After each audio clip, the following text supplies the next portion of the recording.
Welcome to the Grief Relief Show with mother-daughter team doctors Gloria and Heidi Horsley, brought to you by the Open to Hope Foundation, helping people find hope after loss. Today we'll be talking about losing a sibling. Your brothers and sisters can be your best friends. They're the only people who know who you truly are from the day you're born. There's no bond greater than that of brothers and sisters. There's nobody you can fight with so fiercely one minute and then defend just as fiercely the next. The love between siblings is like no other. And the loss of a sibling can be so devastating that you may feel like you lost a piece of yourself. It's okay if you need help as you struggle to go on living without them. Now here's Dr. Gloria and Dr. Heidi. Well, Heidi, we've got an interesting show today, and I know that it's one that's dear to your heart. Yes, it is, and I'm so excited that we are bringing in all these people that have had a sibling die so that we can educate the world about how horrific it is to lose a sibling and what a big part of our lives are gone when our sibling is out of our lives. Absolutely, and we want to dedicate this show today to the Newtown survivors, those siblings there, because we know it is quite a journey for them, and it will be. You know, one of my friends said to me, they're scarred for life, the siblings of these kids at Newtown, and I was wondering, what's your thought? Well, I always say, Mom, from my experience, you know, losing Scott has defined my life, but in no way has it destroyed my life.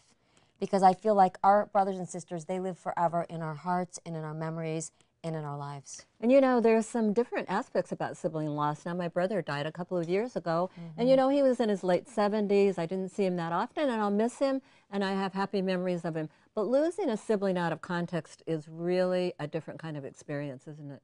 It is, because like I always say, you know what, our brothers and sisters, we expect them to be in our lives forever. And these are some good tips you're giving us. Yeah, they're parallel travelers in our lives. We grow up with them. We expect for them to be at our weddings. We expect for them to be at our graduations, to have kids together, to grow old together. Most kids in the United States will spend 80 to 100% of their lifetimes with their siblings. We spend 33% of our lives with our siblings growing up, even if we don't like them. Wow. Well, we're going to have some great siblings come on the show today. Alijah Marquez, whose brother was killed in a motorcycle accident. Chris is going to be on with us. And Jason Stout is going to come on, and he's got a program that is amazing, Outward Bound. He's a bereaved sibling, so we'll be talking to him today. It's going to be a great show on sibling loss. I am excited, and I'm particularly excited to talk about Outward Bound because Outward Bound is a program that really saved my life and transformed my life after Scott died. And some of the things about getting in group, and we're going to be talking a lot about what siblings can do. Can you talk a little bit about the Compassionate Friends Sibling Program quickly? Because I know you're on their board. Sure, okay. Compassionate Friends is the largest peer support organization in the world, and they have 660 chapters, and we have an amazing sibling program. And we get all these siblings together, and you know, it's so powerful to be in a room with other people that have had a brother or sister die because they really get it, and you don't really have to say a lot, you're just there with them, and it really normalizes your experience. And we've got a great studio audience today, and I know some of them have lost siblings, so it's going to be a great show. And we want to introduce Alijah Marquez now to our show. Great. Hi, Elijah. Hello. Hi, Elijah. Hi. So great to see you. Good to see you too. Thank you so much. Thanks for coming on I'm today. excited. Okay. Have a seat. Well, I met your mom at the Compassionate Friends about 3 years ago, right after your brother Chris had been killed in an accident shortly after, and got to know her, and what a great family you've got, and meeting you and having you come to Compassionate Friends last year. Can you talk a little bit about Chris? My brother died when he was 24, so it was about 3 years ago, I think in August. And how old were you? I was 19 or 8. I was 18, I'm sorry. Were you still in high school? It was my 3rd day of my senior year. So. Oh my gosh. Oh my gosh. How incredible. Well, we're so sorry about that. You know, it's been a long time for Heidi, what, almost 25 years, right? Yeah, but you know, it was interesting because I'm just wondering with your experience, I mean, here you are a senior in high school. You think Chris is going to be in your life forever. He's your big brother. I mean, and to have him suddenly gone, I'm just wondering what that's like going back into high school. Were there other kids that had had brothers or sisters die? Did your friends relate to you? Well, it was a very bizarre experience. I know I went to school the next morning because it hadn't really like settled in yet. Right. And I know I texted a few of my friends about it the previous day, and they were actually very supportive. They didn't really need to say anything.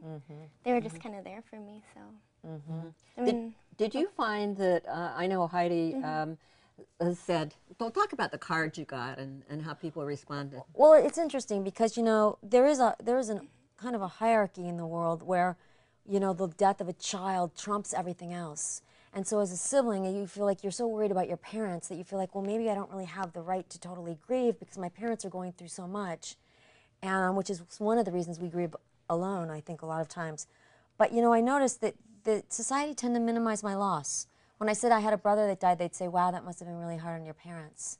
And my parents got a lot of sympathy cards and a lot of support, and I didn't feel like I did. So I didn't know if that was your experience, or it sounds like some of your friends were there for you. my experience was actually kind of the opposite. Oh, that's Because great. I know at my love brother's this. funeral, all my teachers were there, even people that I'd never had as my teacher. And they actually gave me a card and with a gift card inside, and they all signed it with really nice things. So You know, I love that because I'm thinking maybe times are changing a little bit. Well, and I'm wondering with texting and the internet, I know with Facebook, it's really changed the way people are grieving. I mean, you can kind of say things to people through text that you might not be able to say through in person. yeah. So it sounds like you got a lot of support that way. I did get a lot of support through Facebook because people would go onto my Facebook and send me, say, like a paragraph or even a sentence, and they wouldn't usually feel comfortable coming up to me and saying it to my face because you don't really know how someone will respond to you. I love that. If they've lost someone, you don't really want to go up to them right after because you don't know how they'll respond And to that. that's what people are always saying. Heidi, we don't know what to say, so we don't say anything. And I say the best thing you can say is, "Hi, we heard that your brother died or your sister. We don't know what to say." It's like, wow, thank you for even acknowledging it. That's a lot. So are there things that people did that helped you? I would just say the support structure because every single one of my teachers helped me through it. And it was the beginning of the year, so that's when all the projects were starting. And then I had my main group of friends, which really helped me through it. So, and of course, my family. Did you find that any friends kind of deserted you? I actually seemed to gain friends because the class that I was in, we were in a lot of similar classes together. And people that I hadn't really talked through the whole year would come up to me and just like give me a hug. Yeah, I love that. You have some new friends come into your life as a result. It's Yeah. kind of amazing, and it kind of cuts through all the crap in a way. But did you find that sometimes people didn't want to invite you to parties, or you were supposed to be more fun? I actually didn't experience that, and I know the experiences I went through are not similar to what you were speaking about where people do desert you. It seemed like in my case people became closer to me and they wanted to spend more time with But me. I'm wondering if it's something you did. Because I feel like we really need to teach people to be good grief support, and sometimes we feel like they should be psychic, and they don't know what we need. So maybe there was something that you put out there that it was okay to talk about your brother and that they could come to you. I'm guessing that that's what was going on. Heidi, let's take one question from the audience. And your name? Yeah, Charlie Edie. Charlie. Yeah, so the question I have has to do with just the teen-parent relationship after loss. And our son died when he was 16, and now his sister is 16. And teens naturally are risk takers, and they like to do things, you know, sort of that their parents don't know about or they don't think they know about. And so I'm just wondering, you know, with that typical teen context, and then you overlay the grief and the loss on top of that, if you could just comment about navigating those treacherous waters.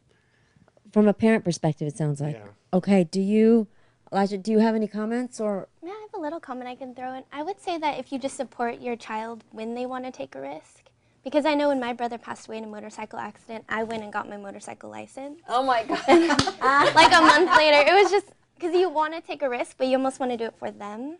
So if you guys just get involved in the process of them taking this risk, then you're all taking a risk together as a family for your child that you lost. So. I love that. That's so interesting, Heidi, because I'm thinking of you going on Outward Bound. And that was kind of, 3 months later, you got your motorcycle and you went on a program that Scott went on. Well, and I think it's important I understand the parent concern, but I think it's also important for parents to realize that we need to be normal teens and normal kids, and we need to have experiences, and that probably nothing is going to happen to us, even though I know as a parent you still are concerned. You know, I was thinking, Heidi and I were talking earlier, Heidi has worked a lot with 9/11 siblings, and we were talking about like the Newtown disaster, about if it makes a difference how people have died, a motorcycle accident with Chris, you know, that kind of thing. I did. I worked with 9/11 siblings for 10 years that lost firefighters in the Trade Center, and one of the things I was struck by was our experiences as bereaved siblings are more similar than different. I thought because this was such a national tragedy there'd be differences, but it was very similar. They were worried about their parents, and they often felt that their grief was unacknowledged and minimized because people didn't really understand how significant a sibling is in our lives. So are you feeling any of that? It sounds like you're feeling pretty comfortable with the whole, do you have any? I love this other side that I'm seeing. I know, well, I'm kind of thinking with Facebook and the new thing, things are changing. It's definitely a new experience because people are more willing to grieve with you through technology, because I think it does make them more comfortable and keeps them in their comfort zone. And they're willing to reach out to you. Maybe not in person, but that's okay because you're still getting that support. So. Well, we're going to close this part of the show today, but I want to ask you, are you still riding, and are your parents riding? And Yeah. You're still riding your motorcycle? And do you get no. I have my license, but I don't have a motorcycle. So I've only ridden a few times, but that's my next present maybe. Well, I think that's kind of interesting because that says to the parents, you were saying, what do you do when the kids want to take risks? You wanted to get the license, but you really then didn't really do that much with it, or run around. It was one of those risks that you take for them. Yeah. So even though I have it now and I don't use it, at the time I feel like I needed to take that risk for him. Well, listen, thank you so much for being on the show Thank today. you so much. I loved it. Oh, thank you.